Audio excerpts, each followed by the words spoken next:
Hello everyone, DM Gashbad here, and we are back with Game 2 of Round 2 of our Warhammer Fantasy Battles 8th Edition Path to Glory campaign. If you're new to this series and you're watching one of these for the first time, it's going to be confusing. You should go back and watch the earlier episodes. I'm not going to recap the ins and outs of this campaign in this video. But the gist is not hard to get. We're a bunch of Chaos warbands bashing each other over the heads in the Chaos Waste to gain the favor of our evil patron gods. This is my horde of northern barbarians, and my evil patron god is Khorne. That's my champion, Sir Osis of the Liver. He's had a number of advancements and injuries at this point. The injuries aren't going to affect this game, but as for his advancements, he's got the Blessing of Khorne, which allows him to dispel one spell per game, and it's actually going to matter this game, because my opponent is bringing a sorcerer. He also has the Axe of Khorne, which gives him Killing Blow. He's running around with +1 weapon skill, +1 strength, and +1 attack, so all offense, no defense. Well, I shouldn't say no defense. He has got Chaos Armor, a shield, and is mounted on a barded Chaos Steed. He also has a throwing axe if he doesn't feel like riding all the way over to someone to kill them. As for his followers, from left to right, we have the Booze Hound, which is a Chaos Hound, the Pitmen, which are 2 Chaos Warriors with shields, Herald Drownsodden, a Chosen with an additional hand weapon, Scalding Blood Porridge, and a Chaos Ogre with an additional hand weapon. We have 6 Marauders with additional hand weapons, the Leg Biters, and finally Dunschlitz the Minotaur with his great weapon. Our opponent this round will be a very elite Chaos Warband of Nurgle. At only 6 models, it's all killer, no filler. First off, we have a Chaos Sorcerer on Fire Magic. He's going to take the Fireball spell. Then we have a Plague Bearer, Demon of Nurgle, and then the Champion. Don't remember his name, I think it starts with an E. Oh, but you know where you can find out more about this is on his channel. This player has actually started up his own YouTube channel, so if you don't trust my perspective, and honestly you might not, you can always go check him out. The channel is called Traveling Dice. I'll put a link to it in the description below. Anyway, his champion is serious business. Barded Chaos Steed, Chaos Armor, Shield, Great Weapon. I believe he has an extra attack, causes fear, partially demonic, so has a 5-up ward save, and toughness 5 with an extra wound. The champion is also subject to frenzy due to an injury he had earlier. So yeah, he's got a lot going on in the murder department. Further right, we have a Chaos Troll, then a Chaos Warrior with a great weapon, and a Chosen of Chaos with a flail. The good news is that we're playing the scenario Defend the Stones again, and I get to be the attacker, so he has to be the defender. And as I mentioned in the last video, this is not a particularly well-balanced scenario. The attacker has a pretty good-sized advantage. Namely, the defender has to set up in the middle of the table in this 12-inch diameter circle. You can see we've marked that out with 8 little rocks that we're treating as impassable terrain. If at the end of any of his turns, he's got none of his troops in that circle and I have any of mine, then he loses, I win. He also has to set up his troops first, and then I get to choose any table edge I want and set up all of my guys. And then on top of that, I get the first turn. This is the table all set up and ready to play. You can see we're using the same setup as the last game I played, and the reason for this is very simple. We're both taking pictures of this game for battle reports, and this side of the table has much better lighting than the other side. I do not want to understate how tough of a job the defender has in this scenario. You have to somehow figure out a deployment that no matter which side your opponent sets up on won't just get your troops immediately crushed by first round charges or overwhelmed in the second round when you're trying to reorder your battle line. I think my opponent made a good choice by putting his sorcerer in the very center. That puts him as far away as possible from any of my troops that are going to get deployed. It also makes sense that he just threw his champion forward. I don't think he's got anything in particular to fear from any of my units, so it might as well just put him way out front, maybe even as bait. I'm not sure why he had all of his guys facing the same table edge. It's possible that he thought that since he put his champion so far forward, he figured I would set up on that table edge and want to charge him because he was so much closer. If that's the case, I think he was overestimating how much I wanted to get into a fight with his champion, which is honestly very, very little. He also formed a unit with the Sorcerer and the Chaos Troll. Now, the Sorcerer gets a fair number of advantages from having a big burly bodyguard like that, but there's also some disadvantages. The primary disadvantage is that now that unit is immune to psychology and they can't flee from charges. And it just so happens that Khorne warbands get additional points for defeating a Sorcerer. So there's a huge incentive for me to set up on the flank up top that you see there and try and get that sorcerer first round. Now the only two models of mine that conceivably get there on turn 1 is my champion on its Chaos Steed and either the Minotaur or the Ogre. So I chose the Minotaur to go in there, so I set them up as close as possible to that sorcerer. The game plan is simple. I'm going to try and get that guy round 1. His troops are not facing the right direction, so they won't be able to countercharge me. The rest of my guys are just going to move up there. You see in the center, I've got the Booze Hound, my Chaos Ogre, the 2 Chaos Warriors, and the Chosen. I was running out of space, and so my Marauders, the leg biters, the guys with additional hand weapons, I set them way over on the left as frenzy bait. They are in the arc of sight of the Nurgle champion, and so my hope is that he fails his leadership 8 test and has to go charging after those guys, taking him out of the circle and well away from the main fight. It's not terribly likely to work, and even if it does, that champion will probably just get in there eventually and kill them all, but they are at his maximum charge range. And if he doesn't go for them, they can just swing in and help out the general advance. So as I said before, the attacker gets the first turn, so it's Louts of Chaos up. We already know what we're doing. We're going to declare a charge on that sorcerer and troll with the Minotaur and my Chaos champion. Sir Osis needs a pretty reasonable number, like a 9, to get in there, and he gets it. Last round, Horsey couldn't make any charge to save its life. This round, it's doing pretty well. Maybe Sir Osis had it doing some wind sprints between games, or maybe I just drank enough of that booze on that barrel there so it's a lot lighter. Anyway, that's good news. The Minotaur needed a much higher number, possibly an 11, and failed his charge. So Dunschlitz just stumbles forward a short distance. The rest of my troops move as far forward as they can, except for the leg biters, who are exactly where they need to be and stay still. So with no magic or shooting, we're on to the close combat phase. Here's where I discover another little quirk of the 8th edition Warriors of Chaos army book. We decided ahead of time that we're not using the Eye of the Gods table, but there's still a rule that Chaos Champions and Sorcerers have to declare challenges, and they have to accept them if someone else is challenged. So Sir Osis loves that idea. He issues a challenge and the Sorcerer has to accept. This is really convenient for a number of reasons. I'm not sure if the positioning on that flank would allow the troll to attack me or not. Now it doesn't matter. And I also wasn't sure if I issued a challenge if there was a place for the sorcerer to go where he could escape from the challenge. But again, that doesn't matter. So nicely sorted out, and speaking of nicely sorting things out, Sir Osis gets to strike first and immediately nails that Chaos Champion with a killing blow. That's great. I hate giving this opponent an opportunity to make armor or ward saves because he's very good at doing them. So even if it's just a save of 6, I don't want him to get the opportunity. Anyway, no strike back from the troll, so I have a charge, a flank, and 2 wounds from the death of the sorcerer in the challenge.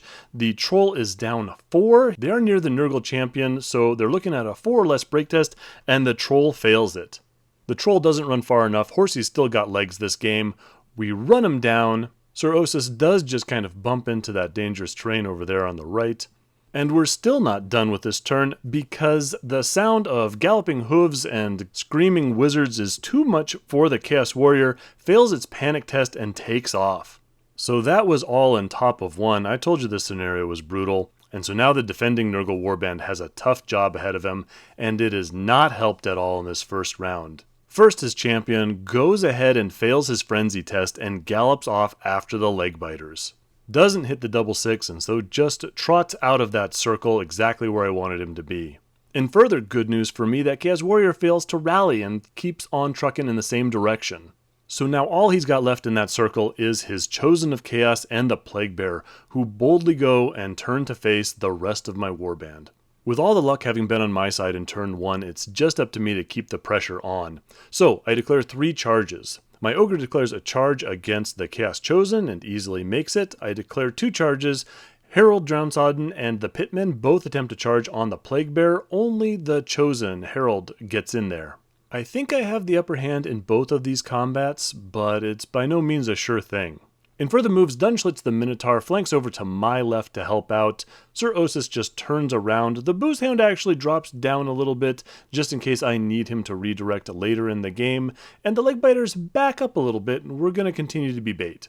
I'm very aware of panic tests in this game, so I'm trying to keep most of my people outside of 6 inches of any of these combats just in case they go badly, especially Sir Osis. He does have that throwing axe. I could have moved up and tossed one at the champion of Khorne, but again, I want him there to countercharge in the next round, and I don't want to be within 6 inches. In hand-to-hand combat, the first combat we fight is the Ogre against the Chosen, and that goes real well. I kill the Chosen, I believe with impact hits. I may have gotten the Ogre charge off, giving me D3 of those. Anyway, it was too much for the Chosen, and he gets stepped on. That was the combat I was most worried about. Harold has got 3 attacks at Strength 4 at a higher initiative and weapon skill, but the Plague Bearer does have Toughness 4, he's got the Cloud of Flies, meaning I'm -1 to hit, and he has a 5-up ward save, so when all was said and done, I didn't manage to cause any wounds to the Plague Bearer. Thankfully, he didn't cause any wounds to me, and then it's over to his Instability test, and he bombs it. Another set of cold dice for my opponent. I believe that's the 11 on his Instability test right there on the table, and so he just poofs back to the realm of chaos. So Harold takes another swig of Victory Ale and just reforms a bit towards the bottom of the table where the remaining 2 of my opponent's models are. We've cleared out the stone circle, and now my opponent has to pass that frenzy test and trot his champion back into the stone circle in order to prevent him from automatically losing the game. Thankfully for him, he does manage to do that.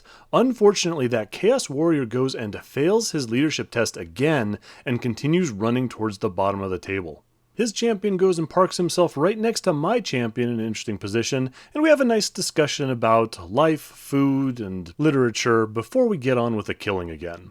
Back to the Louts of Chaos turn, and we've got a couple of options to make. I could charge a bunch of my guys in. I don't think that's really very helpful. He's probably going to beat them, but I do have the Minotaur, and so what I decided I'm going to do is I'm going to charge the Minotaur, and between impact hits and those great weapon attacks, which he will get to use because the champion also has a great weapon, so we'll strike at the same time, I'm hoping he can peel off a wound or two, making any subsequent multi-unit charges more likely to succeed in the future. So Dunchlitz goes in and we'll see how he performs in this game. The remainder of my guys all step outside the stone circle and watch. This accomplishes a couple of things. First off, we're outside of 6 inches, so we won't need to take panic tests in case Dunchlitz messes up and dies, which he's quite likely to do. Also, on the next Nurgle turn, if that champion wants to do anything useful, he's going to have to charge into one of my guys, which are outside the circle, and whether they break or they're killed, he's going to either need to pursue or overrun because of the frenzy, and then he'll leave the circle, and all I'm going to have to do is walk in and win the game. My Marauders have nothing better to do than to just walk behind that fleeing Chaos Warrior and shout insults and other rude things as he runs. So over to the big fight, with a Strength 5 impact hit and 3 attacks at Strength 7, I was hoping to put a big dent in this guy, but it didn't come up. My opponent's dice were pretty mediocre as well. He does manage to put 2 wounds on the Minotaur. So Dunchlitz is still alive, but he does lose the combat. He's looking at a 7 or less to stay, and he fails it, so he takes off. Runs through the impassable terrain, thankfully doesn't take any further wounds. Runs through my pitmen, thankfully they pass their panic test. The Nurgle champion has to pursue, but Dunchlitz gets away, rolls a nice high number. So back to the Nurgle warband, and that Chaos Warrior did not like getting teased, and he passes his rally test and turns to face the Marauders. I'll be honest, they were hoping that he'd keep on running and they could just chase him off the board. This is going to be a tougher fight.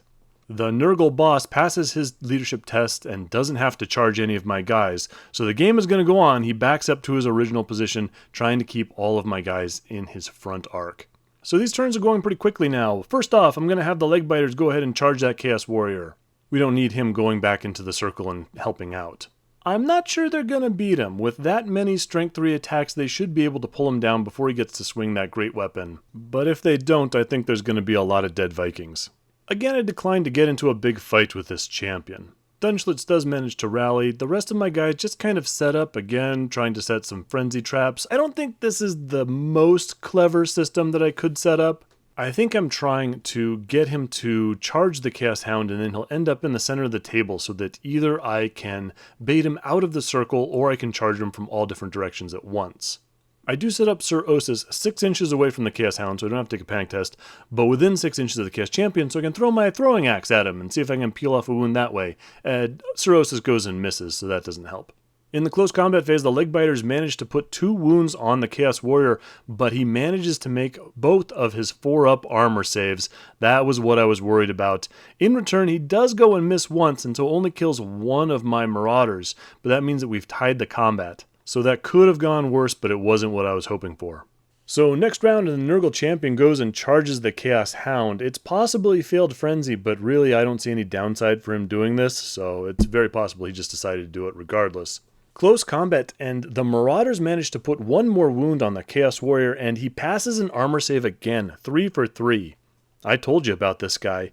Somehow, though, he manages to miss or not wound with both of his attacks, meaning it's another draw, and the leg biters breathe a huge sigh of relief. No such relief for the Booze Hound, easily killed by the Nurgle champion, who has to overrun, but ends up just shy of the Pitmen, doesn't complete that charge by a fraction of an inch. So it's over to my turn again, and now I'm in position to do what I need to do. The Pitmen just back up a bit. They're the only thing the Nurgle champion can charge, and if he completes that charge, wins the combat, he's going to run out of the circle, and I've gone and moved up the rest of my guys so that that'll mean I'll instantly win. Dunschlitz backs up again just to support. I throw another throwing axe and miss again. On to close combat, and again the leg biters fail to pull down this Chaos Warrior, do no wounds this round, and in return he finally gets his act together and kills off 2 of my guys. I've got a 5 or less break test to make, and somehow I make it. Rolling low has some advantages. So the leg biters are hanging in there, but it's getting real dicey. Nurgle turn, and realizing the trap, the champion passes his frenzy test, and this is a little unusual. He parks himself right in front of that piece of impassable terrain, preventing him from making any future charges. So on the one hand, he can't be frenzy baited out of the circle, so he won't instantly lose the scenario that way. On the other, that means my guys are not threatened by him at all. He will not charge any of my guys. So I could just sit there and chuck throwing axes at him until finally he falls over and dies. It's an interesting move, and I'm not sure if it's genius or ridiculous. Hand-to-hand combat again, and again the Marauders fail to put any damage on the Chaos Warrior, but again the Chaos Warrior fails to kill any of the Marauders. These units are terrible at their job. Obviously, it's disappointing that between 6 and 9 attacks each round, these Marauders haven't caused any wounds to the Chaos Warrior, but the Warrior, between failing all those leadership tests, running half the table, and then not killing off any of these Marauders for several rounds, I think he's going to get a strongly worded note in his employee record at the end of this battle. New round for the Louts of Chaos, and we all gather up to find out what's going on with this Chaos Steed just chewing on this rock in front of us. Sir Osis tosses his axe, again for no result. We move on to the combat at the bottom, the battle of the losers. No wounds again. These guys are the absolute worst. Nurgle turn again, and the champion stays exactly where he is, blocked by that chunk of standing stone. Go on to hand-to-hand combat. Still no luck for the Marauders. Slightly better for the Chaos Warrior. Kills off 1 of the Marauders. Only got 2 left. Somehow they still pass that break test. This combat probably should have been over round 1, and it is still dragging on. Back to the Louts of Chaos, and okay, here's the deal. Theoretically, I could just keep my guys exactly where they are and toss my unlimited supply of throwing axes at the back of this Chaos Champion until somehow he finally goes and expires, possibly just through the weight of axes crushing him. But A, that would take a really long time, B, it would be kind of silly, and C, I kind of think that even given an unlimited amount of time, I will never kill this Chaos Champion with throwing axes. So everybody's going to charge, and the big decision I have to make is whether I commit my Chaos Champion to the fight. If I do that, we'll have to end up in a challenge together. My guy has 3 attacks at a higher weapon skill with Killing Blow. My opponent has a 5-up ward save and 4 attacks at strength 6. So it's far more likely that he kills me in this challenge than I kill him. Still, the most combat res he can get out of that is 2, and with charge, flank, and rear attacks, he'll still be down by 2 and looking at a 6 or less break test. Impact hits also come before the challenge, and so he will be looking at a strength 5 and a strength 4 impact hit to live through, but I don't think he's going to be particularly worried about that. The other option is to leave my champion out of it, and now he has to just face the regular guys, meaning he'll be looking at 3 strength 4 attacks from the Chosen, 4 strength 4 from the Pitmen, 3 strength 4 from the Ogre, and 3 strength 7 from the Minotaur, plus the impact hits I already described. He could generate more combat res by killing off more of my guys, but I think my odds are better off with just trying to pull him down with weight of attacks. I send in all my normal guys, Sir Osis is just there to watch. He's also still in the circle, so if this goes real badly and everyone ends up breaking, he will have to go and pursue, hopefully out of the circle. So it's probably not the smartest or the safest move, but Khorne doesn't want me to bore this champion to death. But we're going to save that big combat for last. First, we're going to go down to these jerks over here, and finally, the Marauders pull through in the end and kill this Chaos Warrior. After 47 attacks, they managed to do it. This may have been the battle of the bad troops, but my guys won it. In victory, they go and reform to face the battle in the center of the stone circle. I hope these guys aren't going to be needed, but if they are, they'll be on their way. The battle doesn't start out real well, and that's a bit of an understatement. Neither of the impact hits get through, and Herald and the Pitman also can't find a chink in this Chaos Champion's armor. The Chaos Steed is now up in the initiative order, and its best target is the wounded Dunschlitz the Minotaur. Turns around, needs a 4-up to hit, hits, needs a 4-up to wound, wounds, and Dunschlitz dies as it's kicked in the face by the horse before it gets to swing that great weapon of his. Dunschlitz, I know it's not your fault, you're just a freshly painted model, but you idiot. Scalding Blood Porridge's attacks also cause no damage, so the Chaos Champion is completely unharmed. Starts laying about with his great weapon, puts an attack on all 4 of my remaining models. But now it's my opponent's dice that turn cold. Fails to wound either Scalding or Herald.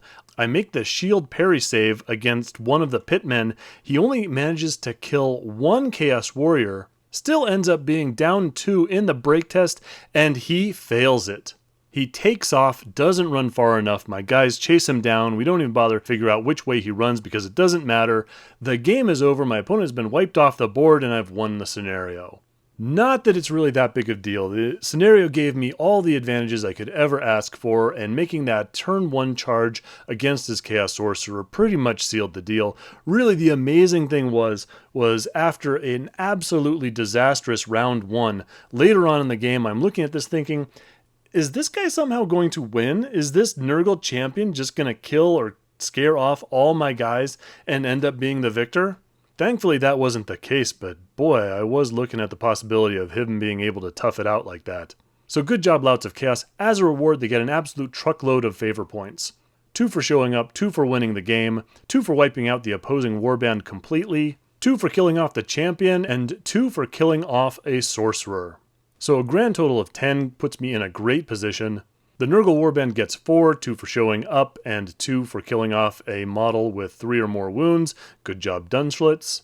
Sir Osis gets another roll on the advancement table, and he gets Mark of Khorne. Mark of Khorne sounds really cool, but it really just gives him Frenzy, and I think at this point, 2 of the champions have already gotten Frenzy as a result of an injury, so essentially for free.